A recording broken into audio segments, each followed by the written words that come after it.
తాడేపల్లి పట్టణ పరిధిలోని సలాం సెంటర్ ఓ స్థల వివాదం ప్రస్తుత సిఐ వీరేంద్ర అత్యుత్సాహం ప్రదర్శించారంటూ బాధితుడు వేముల వెంకటేష్ అలియాస్ వెంకీ అనే యువకుడు ఆరోపించాడు. తన తాతల కాలం నాటి స్థలంపై బంధువుల మధ్య వివాదం జరిగిందని, దీనికి రాజకీయ రంగు పూశారంటూ వాపోయారు. తను నిజంగా గతంలో వైసీపీ కోణం ఓ కార్యకర్తగా పనిచేశాను, కానీ ఇదే అవకాశం చూసుకొని గత ఏడాది కాలం నుంచి కూటమి రాగానే తన అన్నదమ్ముల వివాదంను రాజకీయం చేయడంపై ఆవేదన వ్యక్తం చేశారు.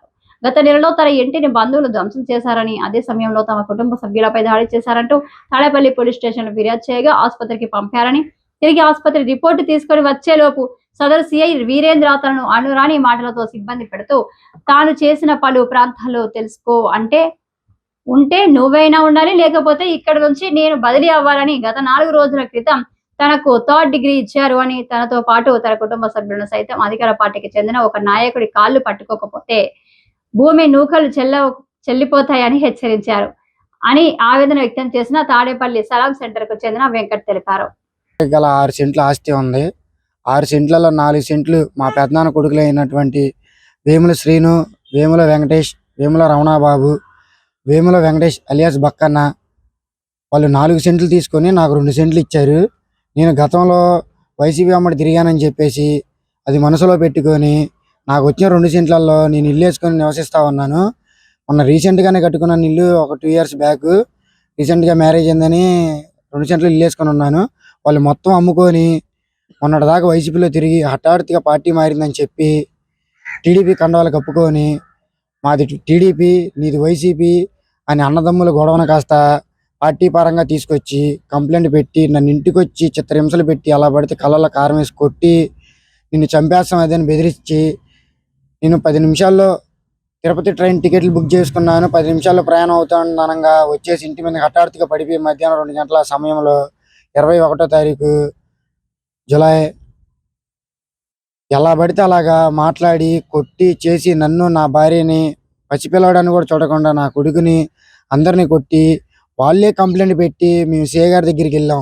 ఏంటండి మమ్మల్ని కొట్టారు చేశారంటే మీరు వెళ్ళి కంప్లైంట్ తీసుకుంటాను, నీ మీదే తీసుకుంటానని చెప్పి మమ్మల్ని ఎమ్మెల్సీకి పంపించి ఎమ్మెల్సీ తీసుకొచ్చే లోపు మా మీదే రిటర్న్ కేసు పెట్టారు. ఏంటండి అని అడిగితే ఇద్దరి మీద కేసు కట్టారు. ఇద్దరి మీద కేసు కట్టి వాళ్ళ కేసే గట్టిగా తీసుకున్నారు, కానీ మా కేసు అసలు పట్టించుకోవట్లేదు. ఏంటి అని అడిగితే నువ్వు వైసీపీ అంట కదా అది అని లోకల్ టీడీపీ నాయకులు అండదండలు చూసుకొని మన్నాయిళ్ళు బెదిరిస్తాం చేయటం చేస్తున్నారు. టీడీపీ ఆఫీస్కి వెళ్ళి సెటిల్ చేసుకో, లేదంటే నేను సెటిల్ చేస్తా అది అన్నారు. లేదంటే టీడీపీ ఆఫీస్లో సెటిల్ చేసుకుంటాం, మాకు కొంచెం టైం కావాలంటే ఎన్ని రోజులు టైం కావాలి, ఇస్తానంటావు ఇవ్వనంటావు అన్ని మాటలు ఇయ్యనా అది అని చెప్పటం. మొన్న ఎలాగో రేపల్లో ఏదో ఘటన జరిగిందంట, చంపేసి కాలువలు వేసా, సూసైడ్ కింద అయింది, నువ్వు కూడా అలా చేస్తావు, నేను చంపేసి కాలువలు వేసేస్తాం, నా కోపం వస్తే ఎవరినైనా కొడతా, ఆడ మనిషి అని కూడా చూడను, మీ అమ్మని కొడతా అని మా అమ్మని ఎలా పడితే అలా మాట్లాడతాం.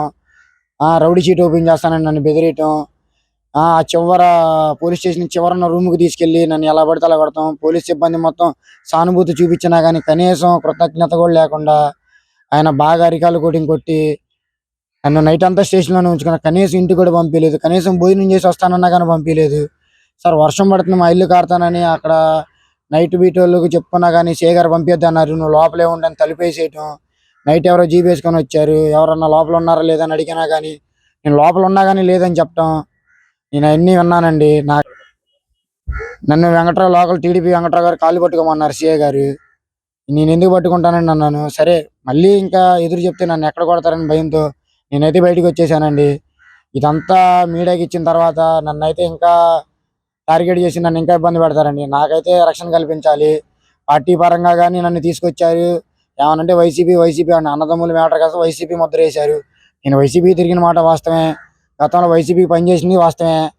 నాకు ఏ పదవి లేదు, ఏమీ లేదు. జెన్యున్గానే జగన్మోహన్ రెడ్డి గారి గురించి కార్యకర్తగానే పనిచేశాను. అది మనసులో పెట్టుకుని నన్ను టార్గెట్ చేశారు. ఇక్కడ లోకల్లో కౌన్సిలర్ గారు మా సొంత స్వయాన మా మేనత్త కూతురు గట్టిగా కష్టపడ్డామని చేసి రేపు పంచాయతీ ఎలక్షన్స్ వస్తున్నాయి, నన్ను ఎలాగైనా మూసేయాలి అనేది మనసులో పెట్టుకొని ఇదంతా చేస్తున్నారండి. వాస్తవంగా అయితే ఇది కేవలం వైసీపీ అనే చేస్తున్నారు. ఇది వైసీపీ నుంచి నాకు సపోర్ట్ కావాల్సిందే. జగన్మోహన్ రెడ్డి గారు ఖచ్చితంగా నా వెనకాల నిలబడాలి. అది నేను నా భార్య మా అమ్మాయి ఉంటాం ఇంట్లో. నాకున్నది అది ఒక్కటే ఇల్లు, నాకేమీ లేవు. ఎక్కడే కూలీ నాలి చేసి పని చేసుకొని బతకాలి. మేము పని చేస్తున్నాం నలుగురు నేసుకొని తిరుగుతున్నాం అని తెలిసి టీకెళ్ళినా కానీ వెంబడిస్తున్నారు. ఎక్కువగా నలుగురిలో నిలబడి కూర్చున్న చేసిన వీడియోలు సీఏ గారికి పెట్టేసి రౌడీ గ్యాంగ్ మొదలైందని చెప్పేసి సిఐ గారు చెప్తున్నారు. అది కాదండి, సిఐ గారు అన్నా కానీ వన్ సైడ్ గానే మాట్లాడుతున్నారు సిఐ గారు. రేపొద్దున రానున్న ఎలక్షన్ లో కూడా నాకు చాలా థ్రెడ్ ఉండిద్దండి. నాకు మటుకు రక్షణ కల్పించాల్సిందిగా కోరుచున్నాను.